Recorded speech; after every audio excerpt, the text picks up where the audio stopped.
السلام عليكم ورحمة الله وبركاته.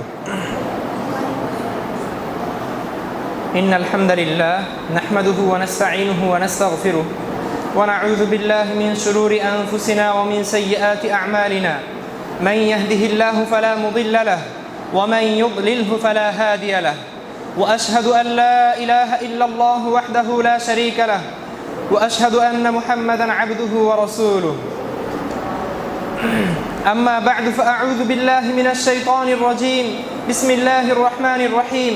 قال الله تعالى في القرآن المجيد: يا أيها الذين آمنوا اتقوا الله حق تقاته ولا تموتن إلا وأنتم مسلمون. يا أيها الناس اتقوا ربكم الذي خلقكم من نفس واحدة وخلق منها زوجها وبث منهما رجالا كثيرا ونساء واتقوا الله الذي تساءلون به والأرحام إن الله كان عليكم رقيبا.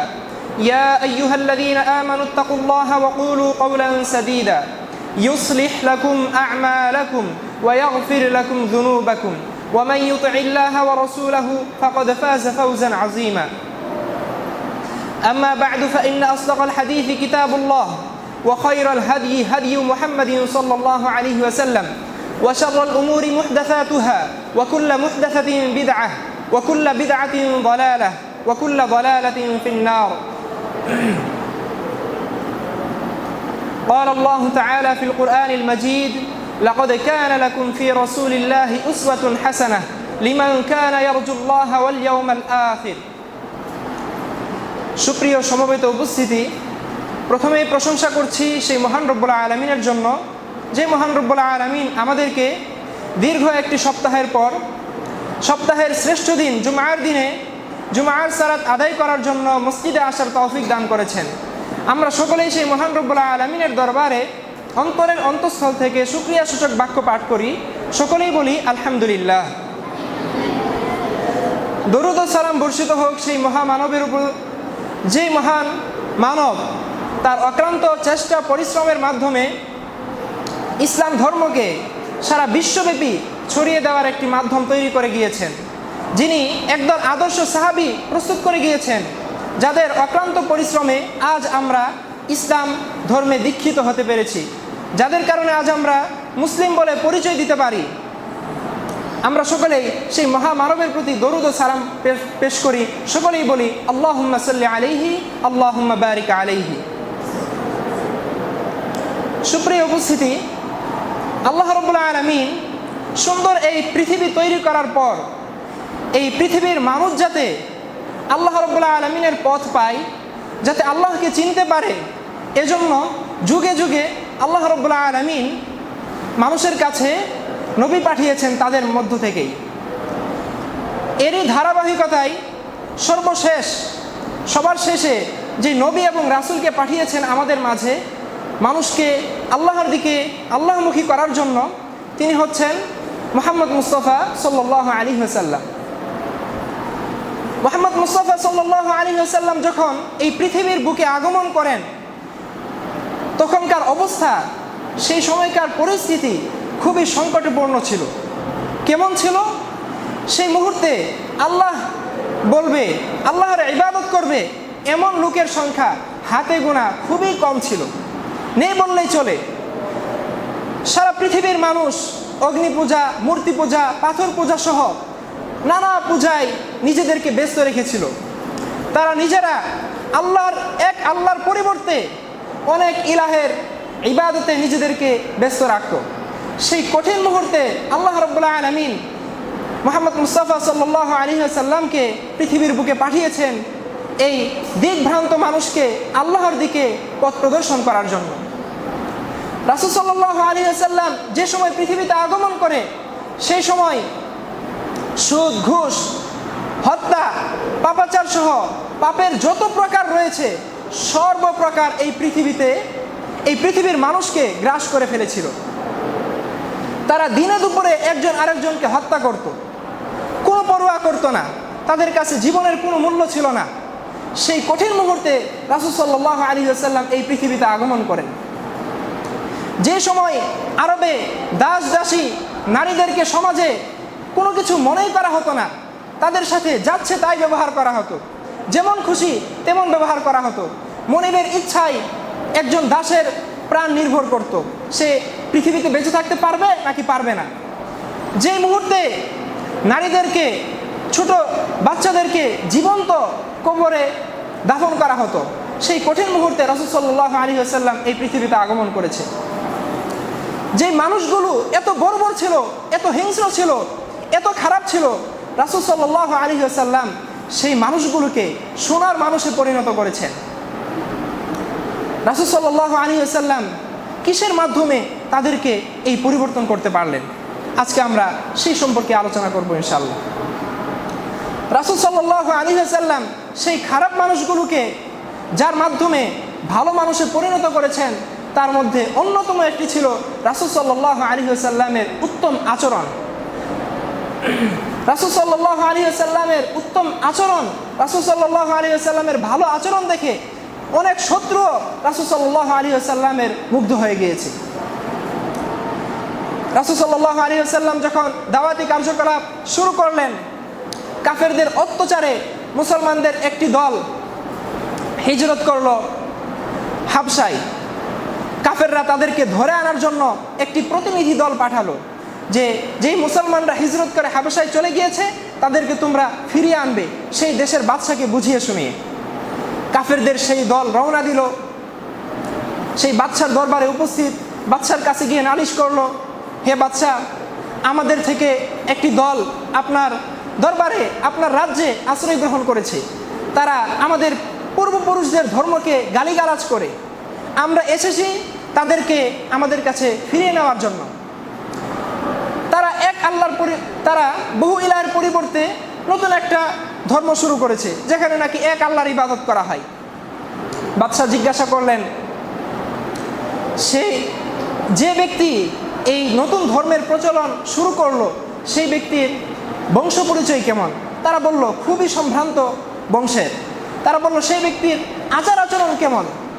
এই কাফের মুশরিকরা যারা মুসলমানদেরকে ফিরিয়ে আনতে গিয়েছে, তারাও রাসূল সাল্লাল্লাহু আলাইহি ওয়াসাল্লামের আচার আচরণ, উত্তম আচরণের ব্যাপারে সামান্যতম প্রশ্ন বাদশার দরবারে রাখতে পারেনি। তারাও বলেছে, তিনি অবশ্যই সততায়, আমানতদারিতায় আমাদের সমাজে সবচেয়ে উত্তম ব্যক্তি।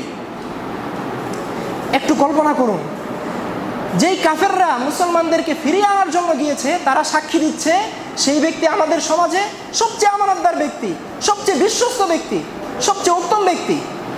রাসূল সাল্লাল্লাহু আলাইহি ওয়াসাল্লাম ছিলেন এমনই ব্যক্তি যার সততা, যার আমানতদারিতার ব্যাপারে তার শত্রুরা পর্যন্ত সাক্ষ্য দিতে বাধ্য হয়েছে। সুপ্রিয় উপস্থিতি, আল্লাহ রাব্বুল আলামিন কুরআনুল কারীমে ইরশাদ করেছেন, ফাবিমা রাহমাতিন মিনাল্লাহি লিনতা লাহুম ওয়ালাউ কুনতা ফাজ্জান গালিজাল কলবি লানফাদ্দু মিন হাওলি। হে আল্লাহর নবী, আপনি আল্লাহ রাব্বুল আলামিনের পক্ষ থেকে অনুগ্রহের ফলেই তাদের প্রতি নরম হয়েছেন, আপনি মানুষের প্রতি এত কোমল হয়েছেন। ওয়ালাউ কুনতা ফাজ্জান গালিজাল কলবি, আপনি যদি রূঢ় হতেন, কঠিন হৃদয়ের অধিকারী হতেন, লানফাদ্দু মিন হাওলি, তাহলে এই মানুষজন আপনার চারপাশে ভিড় করতো না, তারা আপনার চারপাশ থেকে ছড়িয়ে পড়তো, তারা আপনার পাশে একত্রিত হতো না, তারা আপনাকে দেখলে দূরে সরে যেত। আপনি তাদের প্রতি অনুগ্রহ, আপনি তাদের প্রতি নরম হয়েছেন, কোমল হৃদয়ের অধিকারী হয়েছেন, এজন্যই তারা আপনার কাছে ঘেঁষে, তারা আপনার কাছে একত্রিত হয়। সুপ্রিয় উপস্থিতি, রাসূল সাল্লাল্লাহু আলাইহি ওয়াসাল্লাম তার জীবদ্দশায় মুসলমানদেরকে দাওয়াত দেওয়ার ক্ষেত্রে, কাফেরদেরকে দাওয়াত দেওয়ার ক্ষেত্রে, মুসলমানদেরকে সংশোধনের ক্ষেত্রে সব সময় উত্তম আচরণ, নম্র আচরণ ব্যবহার করতেন, যার ফলে একজন মুসলিম সহজেই নিজেকে সংশোধন করে নিত, একজন কাফের সহজেই রাসূল সাল্লাল্লাহু আলাইহি ওয়াসাল্লামের প্রতি আকৃষ্ট হতো। রাসূল সাল্লাল্লাহু আলাইহি ওয়াসাল্লাম কত বড় একজন ক্ষমতাবান ব্যক্তি ছিলেন, কিন্তু তারপরও তিনি তার অধীনস্থ যারা রয়েছে, তার খাদেম যারা রয়েছে, তার চাকর বাকর যারা রয়েছে, তাদের সাথে উত্তম আচরণ করতেন। কেমন আচরণ করতেন, এটা যদি আমরা একটা ঘটনা শুনি তাহলেই বুঝতে পারব। রাসূল সাল্লাল্লাহু আলাইহি ওয়াসাল্লামের কৃতদাস ছিলেন যায়েদ বিন হারেসা রাদিয়াল্লাহু তাআলা আনহু। তার কাহিনী, যায়েদ বিন হারেসা রাদিয়াল্লাহু তাআলা আনহু ছোট অবস্থাতেই কৃতদাস হিসেবে বিক্রি হয়েছেন। এক পর্যায়ে তিনি রাসূল সাল্লাল্লাহু আলাইহি ওয়াসাল্লামের হাতে এসে পৌঁছেন। একদা জায়েদের গোত্র থেকে কিছু লোক মক্কায় আসলো হজ করার জন্য। তারা হজ করার সময় লক্ষ্য করলো যে এই তো আমাদের গোত্রের জায়েদের মতো মনে হচ্ছে। তারা কাছে গেল, তারা কাছে গিয়ে জায়েদকে চিনতে পারলো। হজ শেষে তারা যখন পরিবারের কাছে ফিরলো, জায়েদের বাবা হারেসা জায়েদের চাচা কাবের কাছে এই ঘটনা বর্ণনা করলো। আমরা তো তোমাদের জায়েদকে মক্কায় কৃতদাস হিসেবে দেখে এসেছি। জায়েদের গোত্র থেকে জায়েদের বাবা হারেসা এবং চাচা কাব অনেক আশা নিয়ে মক্কায় আগমন করলো। আগমন করে লোকদেরকে জিজ্ঞাসা করলো, মুহাম্মদ কোথায়? লোকেরা বললেন, এই যে মসজিদ দেখতে পাচ্ছ, এখানেই মুহাম্মদকে পাবে। তারা মসজিদে প্রবেশ করলো। প্রবেশ করে বললেন, হে আব্দুল মুত্তালিবের ছেলে, হে আব্দুল্লাহর ছেলে, আমরা জানি আপনারা আল্লাহর প্রতিবেশী। আপনারা অভাবগ্রস্তকে সহায়তা করেন, ক্ষুধার্তকে খাবার খাওয়ান। আপনার কাছে বিশেষ করে আপনার কাছে আমরা একটি আরজি নিয়ে এসেছি, একটি আবেদন নিয়ে এসেছি। রাসূল সাল্লাল্লাহু আলাইহি ওয়াসাল্লাম বললেন, কি আবেদন?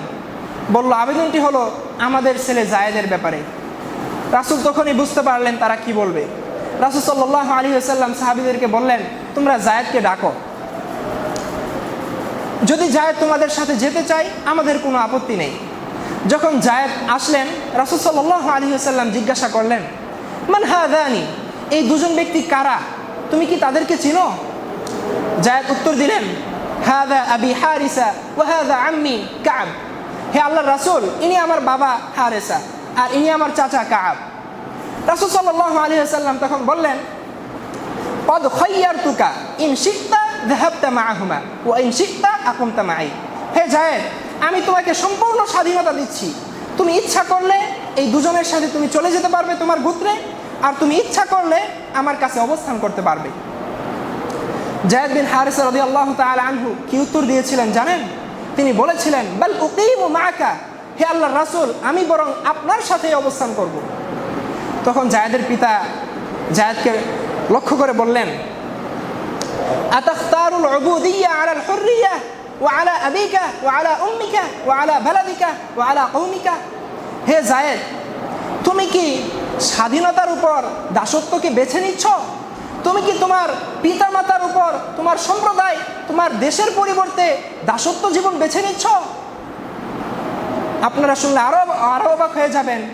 জায়েদ বিন হারিসা রাদিয়াল্লাহু তাআলা আনহু তখন কি উত্তর দিয়েছিলেন? তিনি উত্তর দিয়েছেন, লাকাদ রাআইতু মিন হাযার রাজুলি শাইআ। আমি এই ব্যক্তির কাছ থেকে এমন কিছু দেখেছি যা আমাকে এই ব্যক্তির সঙ্গ পরিত্যাগ করতে দিচ্ছে না। আল্লাহু আকবার। জায়েদ বিন হারিসা রাদিয়াল্লাহু তাআলা আনহু দাস ছিলেন। সেই সময়কার দাসদের অবস্থা খুবই করুণ ছিল, কিন্তু আল্লাহ রাসূল সাল্লাল্লাহু আলাইহি ওয়াসাল্লাম তার নিজের চারিত্রিক মাধুর্যের দ্বারা জায়েদ বিন হারিসার মন এমনভাবে জয় করেছিলেন যে জায়েদ বিন হারিসা তার পিতাকে ত্যাগ করলেন, তার স্বাধীন জীবনকে ত্যাগ করে রাসূল সাল্লাল্লাহু আলাইহি ওয়াসাল্লামের কাছে দাসত্বের জীবন বেছে নিলেন। আল্লাহু আকবার। এমনই ছিল রাসূল সাল্লাল্লাহু আলাইহি ওয়াসাল্লামের আদর্শ।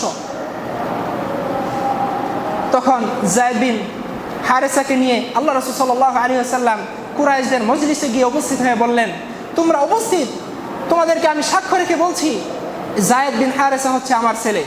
তাকে নিজের ছেলের সমতুল্য বলে ঘোষণা দিয়ে দিলেন। আল্লাহু আকবার। সুপ্রিয় উপস্থিতি, শুধু তাই নয়, রাসূল সাল্লাল্লাহু আলাইহি ওয়াসাল্লামের একজন খাদেম ছিলেন। সেই খাদেমের প্রতি রাসূল সাল্লাল্লাহু আলাইহি ওয়াসাল্লামের কেমন ভালোবাসা ছিল, কেমন আচরণ ছিল। তিনি হচ্ছেন আনাস বিন মালিক রাদিয়াল্লাহু তাআলা আনহু। আনাস বিন মালিক রাদিয়াল্লাহু তাআলা আনহু বলছেন, আমি দীর্ঘ 10 বছর রাসূল সাল্লাল্লাহু আলাইহি ওয়াসাল্লামের খেদমত করেছি। রাসূল সাল্লাল্লাহু আলাইহি ওয়াসাল্লাম এই দীর্ঘ সময়ের মধ্যে আমাকে কখনো বলেননি উফ। আমার কোনো কাজে বিরক্ত হয়ে রাসূল সাল্লাল্লাহু আলাইহি ওয়াসাল্লাম উফ শব্দটি পর্যন্ত করেননি। রাসূল সাল্লাল্লাহু আলাইহি ওয়াসাল্লাম কখনো বলেননি লিমা সানা'তা কাযা ওয়া কাযা। হে আনাস, তুমি এটা কেন করেছ? কখনো বলেননি হাল্লা ফাআলতা কাযা ওয়া কাযা। হে আনাস, এটা করো নাই কেন? রাসূল সাল্লাল্লাহু আলাইহি ওয়াসাল্লাম কখনো আনাস রাদিয়াল্লাহু তাআলা আনহুকে এই কথা বলেননি। আনাস রাদিয়াল্লাহু তাআলা আনহু রাসূল সাল্লাল্লাহু আলাইহি ওয়াসাল্লামের উত্তম চরিত্রের বর্ণনা দিতে গিয়ে বলেছেন, একদা রাসূল সাল্লাল্লাহু আলাইহি ওয়াসাল্লাম আমাকে পাঠালেন একটা প্রয়োজনে। আমি বললাম ওয়াল্লাহি লা আযহাবু, আমি যাব না, কিন্তু মনে মনে চাচ্ছিলাম যে আল্লাহ রাসূল বললে অবশ্যই যাব। আল্লাহ রাসূল বললেন, হে আনাস, অমুক প্রয়োজনে তুমি যাও। আনাস রাদিয়াল্লাহু তাআলা আনহু রওনা করলেন। তিনি বলছেন, ফাখরাজতু হাত্তা আমুরু আলা সিবয়ানিন ওয়া হুম ইয়ালআবুনা ফিস সুকি। আমি রওনা করতে করতে বাজারে উপস্থিত হয়ে দেখলাম কিছু ছেলেরা খেলাধুলা করছে। আমি তাদের সাথে খেলাধুলায় লিপ্ত হয়ে পড়লাম। রাসূল সাল্লাল্লাহু আলাইহি ওয়াসাল্লাম আমাকে যে একটি আদেশ দিয়ে পাঠিয়েছেন এটা আমি সম্পূর্ণ ভুলে গেলাম। কিছুক্ষণ পর আমি অনুভব করলাম আল্লাহ রাসূল সাল্লাল্লাহু আলাইহি ওয়াসাল্লাম আমার কাঁধে হাত রেখে বলছেন। আনাস রাদিয়াল্লাহু তাআলা আনহু বলছেন, ফাইদা রাসূলুল্লাহ সাল্লাল্লাহু আলাইহি ওয়াসাল্লাম قد قبض بقفايا من ورائي। আমার পিছন থেকে রাসূল সাল্লাল্লাহু আলাইহি ওয়াসাল্লাম আমার ঘাড়ে স্পর্শ করলেন। ফানাযারতু ইলাইহি ওয়া হুয়া ইয়াদহাকু। আমি তো অবাক হয়ে গিয়েছি, আল্লাহ রাসূল উপস্থিত হয়ে গিয়েছেন, না জানি কি বলেন। আল্লাহ রাসূল সাল্লাল্লাহু আলাইহি ওয়াসাল্লামের আদেশ আমি অমান্য করে এখানে শিশুদের সাথে খেলাধুলায় লিপ্ত হয়ে পড়েছি। আমি পিছনে তাকিয়ে দেখলাম ও হুয়া ইয়াদহাকু, আল্লাহ রাসূল সাল্লাল্লাহু আলাইহি ওয়াসাল্লাম কিছু বলবেন তো দূরের কথা, আল্লাহ রাসূল সাল্লাল্লাহু আলাইহি ওয়াসাল্লাম হাসছেন। আল্লাহ রাসূল বললেন, ইয়া উনাইস আযহাবতা হাইতু আমারাকা, আমি তোমাকে যে আদেশ করেছি সেখানে যাবে না? আনাস রাদিয়াল্লাহু তাআলা আনহু বললেন, নাম নাম আযহাবু, আমি অবশ্যই যাব। এমনই ছিল আল্লাহ রাসূল সাল্লাল্লাহু আলাইহি ওয়াসাল্লামের ব্যবহার তার খাদেমদের প্রতি, তার কৃতদাসদের প্রতি। আল্লাহ রাসূল সাল্লাল্লাহু আলাইহি ওয়াসাল্লামের এই ব্যবহার আয়ত্ত করেছিলেন তার সাহাবারা। যেমন আল্লাহ রাসূল সাল্লাল্লাহু আলাইহি ওয়াসাল্লাম তেমনই তার সাহাবারা। এক সাহাবী আবু যর গিফারি রাদিয়াল্লাহু তাআলা আনহু তার নাম, তিনি এক জায়গায় সফরে যাচ্ছেন। তার সাথে ছিল তার গোলাম, তার কৃতদাস। তিনি যেমন পোশাক পরিধান করেছেন তার গোলামকেও একই রকমের পোশাক পরিধান করিয়েছেন। পথিমধ্যে মাসউদ বিন সুআইদ নামক এক ব্যক্তির সাথে সাক্ষাৎ হলো। মাসউদ বিন সুআইদ বললেন, ইয়া আবা যর, কি ব্যাপার, তুমি যেমন পোশাক পরিধান করেছ তোমার গোলামকেও একই রকম পোশাক পরিধান করিয়েছ? আবু যর গিফারি রাদিয়াল্লাহু তাআলা আনহু বললেন, তোমাকে আমি একটি ঘটনা শোনাচ্ছি। ইন্নী সাবাবতু রাজুলান ফাআয়্যারতুহু বিউম্মিহি। একদা আমি এক ব্যক্তিকে তার মায়ের নামে, তার মাকে তিরস্কার করে গালি দিয়েছি। রাসূল সাল্লাল্লাহু আলাইহি ওয়াসাল্লামের কানে যখন এই সংবাদ পৌঁছলো তখন আল্লাহ রাসূল সাল্লাল্লাহু আলাইহি ওয়াসাল্লাম আমাকে সম্বোধন করে বললেন, ইয়া আবা যাররিন আ'আয়্যারতাহু বিউম্মিহি, তুমি কি তার মায়ের নামে তিরস্কার করেছ? তুমি কি তার মায়ের নামে মন্দ বলেছ? ইন্নাকা মরউন ফীকা জাহিলিয়া, যদিও তুমি ইসলামের ছায়ায় আশ্রয় গ্রহণ করেছ, যদিও তুমি বাহ্যিকভাবে মুসলমান হয়েছ, মুসলমানদের মধ্যে একজন বড় সাহাবী হয়েছ, ইন্নাকা মরউন ফীকা জাহিলিয়া, কিন্তু তারপরেও তোমার মাঝে জাহিলিয়াতের স্বভাব রয়ে গিয়েছে, অজ্ঞতা যুগের আচার আচরণ তোমার মাঝে এখনো বিদ্যমান রয়ে গিয়েছে। আবু যর রাদিয়াল্লাহু তাআলা আনহু বলেন, আল্লাহ রাসূল সাল্লাল্লাহু আলাইহি ওয়াসাল্লাম আমাকে আরো বললেন, ইখওয়ানুকুম খাওয়ালুকুম, তোমাদের চাকর বাকররা তোমাদেরই ভাই। কদ জাআলাহুমুল্লাহু তাহতা আইদিকুম, আল্লাহ রাব্বুল আলামিন এদেরকে তোমাদের অধীনস্থ করেছেন। ফামান কানা আখুহু তাহতা ইয়াদিহি, সুতরাং তোমাদের প্রত্যেকের কর্তব্য হচ্ছে যার অধীনস্থে তার ভাই থাকে, কোনো চাকর থাকে, ফালইউতইমহু মিম্মা ইয়াকুলু, সে যা খাবে একই ধরনের খাবার যাতে তার চাকরকে খাওয়ায়, তার কৃতদাসকে খাওয়ায়। ওয়ালইউলবিসহু মিম্মা ইয়ালবাসু, সে যে রকমের পোশাক পরিধান করবে, যে উন্নত পোশাক পরিধান করবে, একই রকমের পোশাক যাতে তার চাকর বাকরকে পরিধান করায়।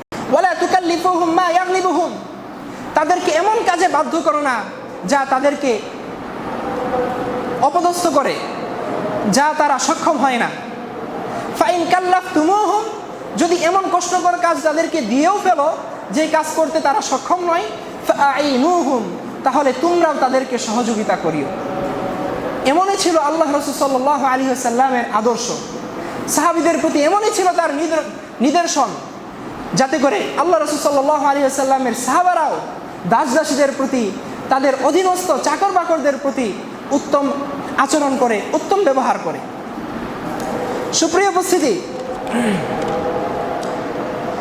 রাসূল সাল্লাল্লাহু আলাইহি ওয়াসাল্লাম যেই মুহূর্তে পৃথিবীতে আগমন করেছিলেন, সেই সময় দাস প্রথা বন্ধ করা তার পক্ষে সম্ভব ছিল না।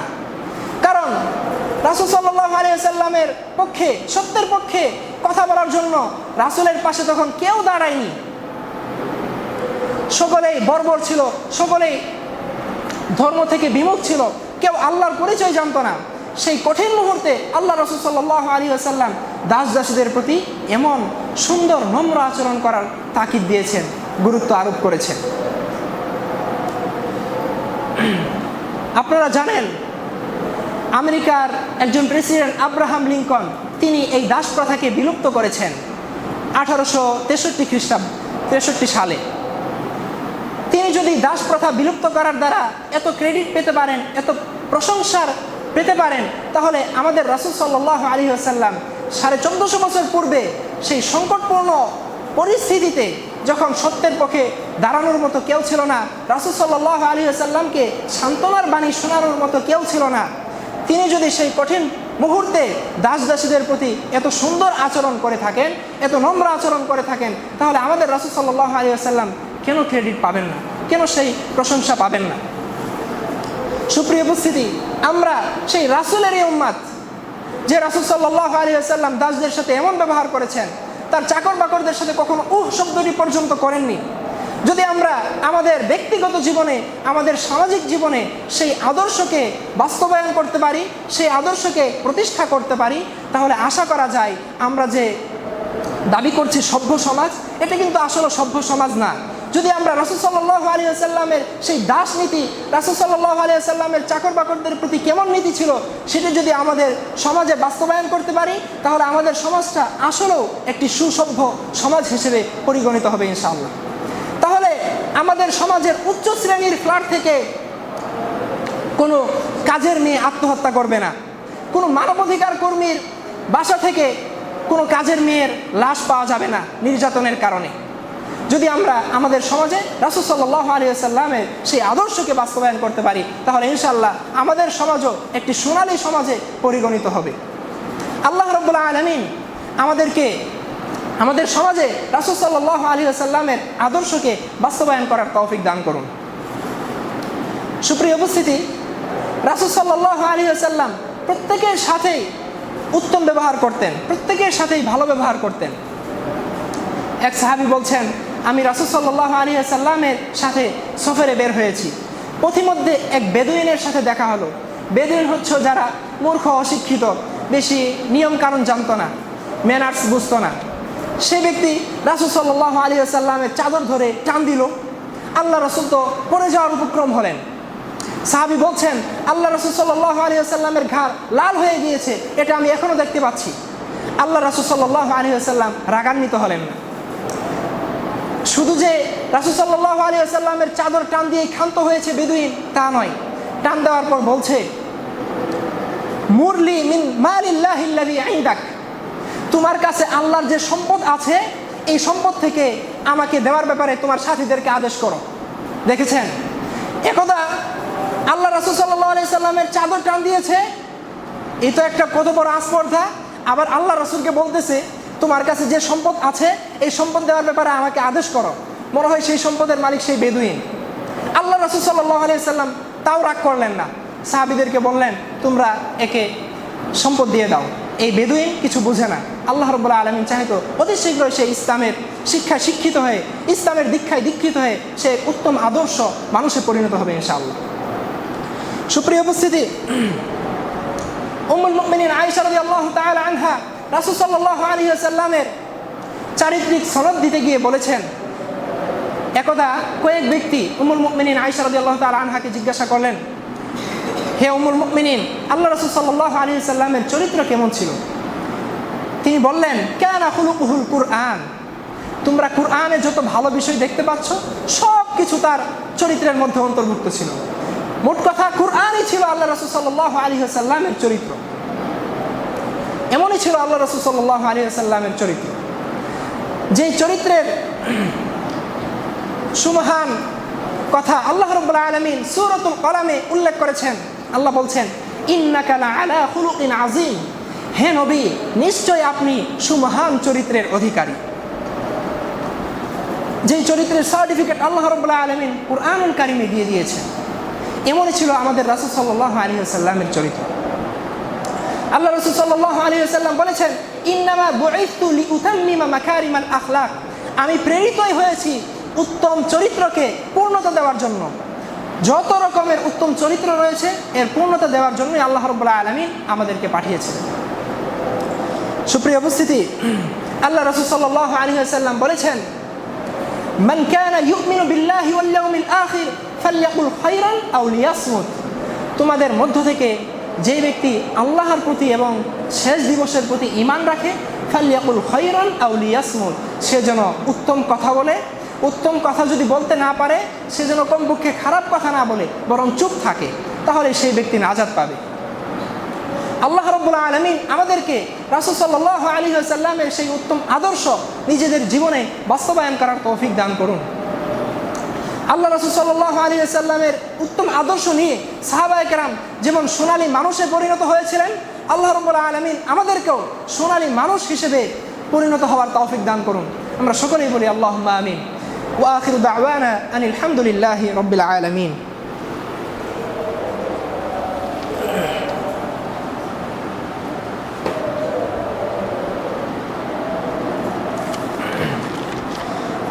إن الحمد لله نحمده ونستعينه ونستغفره ونعوذ بالله من شرور أنفسنا ومن سيئات أعمالنا من يهده الله فلا مضل له ومن يضلله فلا هادي له وأشهد أن لا إله إلا الله وحده لا شريك له وأشهد أن محمدا عبده ورسوله اللهم صل على محمد وعلى آل محمد كما صليت على إبراهيم وعلى آل إبراهيم إنك حميد مجيد اللهم بارك على محمد وعلى آل محمد كما باركت على إبراهيم وعلى آل إبراهيم إنك حميد مجيد।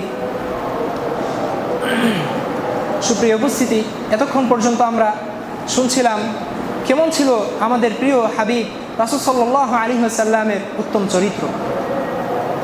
আল্লাহ সুবহানাহু ওয়া তাআলা পবিত্র কুরআনে ইরশাদ করেছেন, লাকাদ কানা লাকুম ফি রাসূলিল্লাহি উসওয়াতুন হাসানাহ, অবশ্যই তোমাদের জন্য উত্তম আদর্শ রয়েছে রাসূল সাল্লাল্লাহু আলাইহি ওয়াসাল্লামের জীবনীতে। আল্লাহ রাসূল সাল্লাল্লাহু আলাইহি ওয়াসাল্লামের জীবনী আমরা সকলেই কম বেশি জানি। আমরা সকলেই আল্লাহ রাসূল সাল্লাল্লাহু আলাইহি ওয়াসাল্লামকে ভালোবাসি, আমাদের কার্যকলাপের দ্বারা প্রকাশ করি যে আমরা আল্লাহ রাসূল সাল্লাল্লাহু আলাইহি ওয়াসাল্লামকে ভালোবাসছি। কিন্তু আল্লাহ রাসূল সাল্লাল্লাহু আলাইহি ওয়াসাল্লামকে কীভাবে ভালোবাসলে, তার উত্তম আদর্শ নিজেদের মাঝে কিভাবে ধারণ করলে প্রকৃতপক্ষে ধারণ করা হবে, এটা আমাদেরকে জানতে হবে। আমরা আল্লাহ রাসূল সাল্লাল্লাহু আলাইহি ওয়াসাল্লাম যেই কাজের আদেশ করেননি সেটা পালন করছি। আমরা আল্লাহ রাসূল সাল্লাল্লাহু আলাইহি ওয়াসাল্লামের প্রতি ভালোবাসা দেখাতে গিয়ে মিলাদ করছি, কিয়াম করছি, কিন্তু এগুলো কিন্তু আসলেও সঠিক পদ্ধতি নয়। আল্লাহ রাসূল সাল্লাল্লাহু আলাইহি ওয়াসাল্লামকে সবচেয়ে বেশি ভালোবাসতেন তার সাহাবারা, তার উত্তম আদর্শ সবচেয়ে বেশি ধারণ করেছেন তার সাহাবারা। যদি মিলাদ কিয়াম করতেই হতো তাহলে সাহাবারাই সবার আগে করতেন।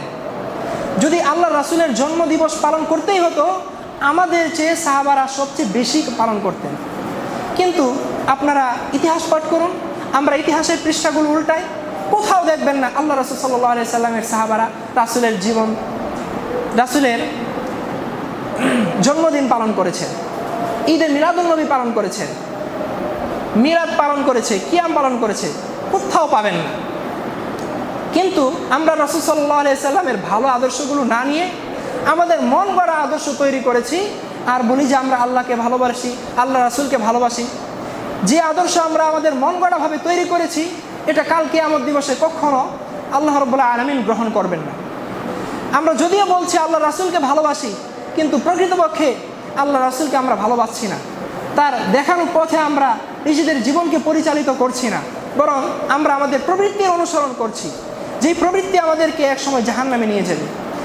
এই জাহান্নাম থেকে বাঁচতে হলে আমাদেরকে আল্লাহর রাসূল সাল্লাল্লাহু আলাইহি ওয়াসাল্লামের আসল আদর্শ খুঁজে বের করতে হবে। আমাদেরকে কোরআন পাঠ করতে হবে, রাসূলের হাদিস পাঠ করতে হবে, রাসূলের সিরাত, রাসূলের জীবনী আমাদেরকে অধ্যয়ন করতে হবে। তাহলে আল্লাহ রাসূল সাল্লাল্লাহু আলাইহি ওয়াসাল্লামের সঠিক আদর্শ, উত্তম আদর্শ আমরা জানতে পারবো। আর যখন জানতে পারবো তখনই আমরা এটা আমাদের প্রাত্যহিক জীবনে, দৈনন্দিন জীবনে আমলে আনতে পারবো। আল্লাহ রাসূল সাল্লাল্লাহু আলাইহি ওয়াসাল্লাম যারা উত্তম চরিত্রের অধিকারী হবে তাদের ব্যাপারে বলেছেন, ইন্না মিন আহাব্বিকুম ইলাইয়া ওয়া আকরাবিকুম মিন্নি মাজলিসান ইয়াউমাল কিয়ামা আহাসিনাকুম আখলাকা। কাল কিয়ামত দিবসে আমার সবচেয়ে কাছে, আমার সবচেয়ে প্রিয় ব্যক্তি হবে তোমাদের মাঝে যারা সর্বোত্তম চরিত্রের অধিকারী। আল্লাহ রাসূল সাল্লাল্লাহু আলাইহি ওয়াসাল্লাম উত্তম চরিত্রের গুরুত্ব দিতে গিয়ে বলেছেন, তোমাদের মধ্যে সর্বোত্তম হচ্ছে যে ব্যক্তি তোমাদের পরিবারের কাছে সর্বোত্তম। আপনার আমার উত্তম চারিত্রিক সার্টিফিকেট পাওয়া যাবে সর্বপ্রথম কোথায়? বাহিরে না। বাহিরে আমরা অনেকেই সাধু, অনেকে আমরা পীর, কিন্তু আমাদের পরিবারের কাছে গেলে আমাদের উত্তম চরিত্র কেমন, আমাদের চারিত্রিক সার্টিফিকেট, এটা আমাদের পরিবারের কাছ থেকে আসল সার্টিফিকেটটা পাওয়া যাবে। বাহিরে যেটা দেখা যাচ্ছে এটা আমাদের বানানো সার্টিফিকেট, ডুপ্লিকেট। আসল সার্টিফিকেট এটা আমাদের বাড়িতে অবস্থান করছে। এই জন্য আল্লাহ রাসূল সাল্লাল্লাহু আলাইহি সাল্লাম বলেছেন, তোমাদের মাঝে সর্বোত্তম হচ্ছে সেই ব্যক্তি যে তার পরিবারের কাছে উত্তম, আর আমি হচ্ছে আমার পরিবারের কাছে সর্বোত্তম। এটা আল্লাহ রাসূল সাল্লাল্লাহু আলাইহি সাল্লাম বলেছেন। সুপ্রিয় উপস্থিতি, এজন্য আমাদের প্রত্যেকের চেষ্টা করতে হবে, প্রত্যেকের প্রচেষ্টা থাকবে যাতে করে আমরা আমাদের ব্যক্তিগত জীবনে উত্তম আদর্শ ধারণ করতে পারি। সবার সাথে, আমার ভাই বোন, আত্মীয় স্বজন, বাবা মা, স্ত্রী, স্বামী, সবাই সবার সাথে উত্তম চরিত্রিক ব্যবহার করব, উত্তম চরিত্রের দ্বারা তাদের মন জয় করব। তাহলে আমরা আল্লাহ রাসূল সাল্লাল্লাহু আলাইহি ওয়াসাল্লামের নিকটবর্তী হতে পারবো কাল কিয়ামত দিবসে। আল্লাহ রাসূল সাল্লাল্লাহু আলাইহি ওয়াসাল্লামের প্রিয় ব্যক্তিত্ব হতে পারবো কাল কিয়ামত দিবসে। আল্লাহ রাব্বুল আলামিন আমাদেরকে সেই তৌফিক দান করুন। আল্লাহ রাব্বুল আলামিন রাসূল সাল্লাল্লাহু আলাইহি ওয়াসাল্লামের উত্তম চরিত্র আমাদের প্রাত্যহিক জীবনে, আমাদের পারিবারিক জীবনে, আমাদের জাতীয় জীবনে, সামাজিক জীবনে, সর্বক্ষেত্রে, প্রত্যেকটি স্তরে, প্রত্যেকটি ক্ষেত্রে বাস্তবায়ন করার তৌফিক দান করুন। আমরা যারা শিক্ষক, আমাদের শিক্ষকতার ক্ষেত্রে রাসূল সাল্লাল্লাহু আলাইহি ওয়াসাল্লামের উত্তম চরিত্র ধারণ করতে হবে। যারা ব্যবসায়ী, তাদের ব্যবসার ক্ষেত্রে রাসূল সাল্লাল্লাহু আলাইহি ওয়াসাল্লামের উত্তম চরিত্র ধারণ করতে হবে। যারা মালিক, তাদের শ্রমিকদের সাথে, তাদের অধীনস্থ কাজের লোকের সাথে উত্তম চরিত্র ধারণ করতে হবে। কাজের লোকের সাথে ব্যবহার করার সময় মনে রাখতে হবে, আল্লাহর রাসূল তার খাদেম আনাসের সাথে কখনো শব্দে কথা বলেন নাই। যখন আপনি ব্যবসা করবেন তখন মনে করতে হবে, রাসূল সাল্লাল্লাহু আলাইহি ওয়াসাল্লাম বলেছেন, যারা সৎ ব্যবসায়ী কাল কিয়ামত দিবসে তারা নবী রাসূলদের সাথে অবস্থান করবে। যদি আমরা আমাদের প্রত্যেকটি ক্ষেত্রে রাসূল সাল্লাল্লাহু আলাইহি সাল্লামের উত্তম আদর্শ পালন করি, উত্তম আদর্শ আমাদের মাথায় রাখি, তাহলে দেখা যাবে আমাদের প্রত্যেকটি কাজ কুরআন সুন্নাহ অনুযায়ী হয়ে যাচ্ছে। আমাদের প্রত্যেকটি কাজ রাসূল সাল্লাল্লাহু আলাইহি সাল্লামের আদর্শের আলোকে হয়ে যাচ্ছে। যেই কাজ কাল কিয়ামত দিবসে আল্লাহ রাব্বুল আলামিন কবুল করবেন, যেই কাজের বিনিময়ে আমাদেরকে জান্নাত দান করবেন ইনশাআল্লাহ। আল্লাহ রাব্বুল আলামিন আমাদেরকে সেই তৌফিক দান করুন। আমাদের প্রত্যেকের জীবনকে কুরআন এবং সুন্নাহর আলোয় আলোকিত করার তৌফিক দান করুন। আমাদের প্রত্যেকের অধীনস্থ যারা রয়েছে তাদের সাথে কুরআন সুন্নাহ অনুযায়ী ব্যবহার করার তৌফিক দান করুন। আমাদের সন্তান সন্ততি যারা ছোট রয়েছে তাদেরকে রাসূল সাল্লাল্লাহু আলাইহি সাল্লামের আদর্শের উপর বেড়ে, রাসূল সাল্লাল্লাহু আলাইহি সাল্লামের আদর্শের উপর বড় করার তৌফিক দান করুন। আমরা সকলেই বলি আল্লাহুম্মা আমিন। সুপ্রিয় উপস্থিতি, আমাদের মাঝে অনেকে অসুস্থ রয়েছে। আমরা সকলে আল্লাহ রাব্বুল আলামিনের কাছে দোয়া করি, আল্লাহ রাব্বুল আলামিন অসুস্থদেরকে সুস্থতা দান করুন, তাদেরকে পরিপূর্ণ শিফায়ে কামেলা আজিলা দান করুন। আমাদের বাংলাদেশ সহ বিশ্বের বিভিন্ন প্রান্তে মুসলমানরা নির্যাতিত, আল্লাহ রাব্বুল আলামিন মুসলমানদেরকে উদ্ধার করুন। আল্লাহ রাব্বুল আলামিন মুসলমানদেরকে আবার তাদের সোনালী যুগে ফিরে যাওয়ার তৌফিক দান করুন। আমাদের যে সমস্ত ত্রুটির কারণে আজ এই অবস্থা, আমাদের দৈন্য অবস্থা, আল্লাহ রাব্বুল আলামিন এই ত্রুটিগুলো কাটিয়ে আবার আমাদেরকে আমাদের সোনালী যুগে ফিরে যাওয়ার তৌফিক দান করুন। সুপ্রিয় উপস্থিতি, যারা এই মসজিদ মাদ্রাসার সাথে সম্পৃক্ত, আল্লাহ রাব্বুল আলামিন তাদের সকলের জীবনে বারাকা দান করুন, তাদের পরিবারকে সুস্থ রাখুন, তাদের পরিবারের প্রত্যেক সদস্যের জীবনে বারাকা দান করুন। যারা এই মাদ্রাসা মসজিদের পিছনে, শুধু এই মাদ্রাসা মসজিদ নয়, পৃথিবীর বিভিন্ন প্রান্তে যারা ইসলাম এবং মুসলমানদের পিছনে মেধা দিয়ে, শ্রম দিয়ে, অর্থ দিয়ে সাহায্য সহযোগিতা করছে। আল্লাহ রাব্বুল আলামিন তাদের সকলের সাহায্য সহযোগিতা কবুল করুন। আল্লাহ রাব্বুল আলামিন তাদের সকলের মনের নেক আশা পূরণ করুন। আল্লাহ রাব্বুল আলামিন তাদের সকলকে কাঙ্ক্ষিত লক্ষ্যে পৌঁছার তৌফিক দান করুন, যাতে করে আমরা ইহকাল এবং পরকালে সফল হতে পারি। আল্লাহ রাব্বুল আলামিন আমাদের সকলকে সেই তৌফিক দান করুন। ওয়া আখিরু দাওয়ানা আনিল হামদুলিল্লাহি রাব্বিল আলামিন। সকলেই দাঁড়িয়ে কাতার সোজা করে নিই।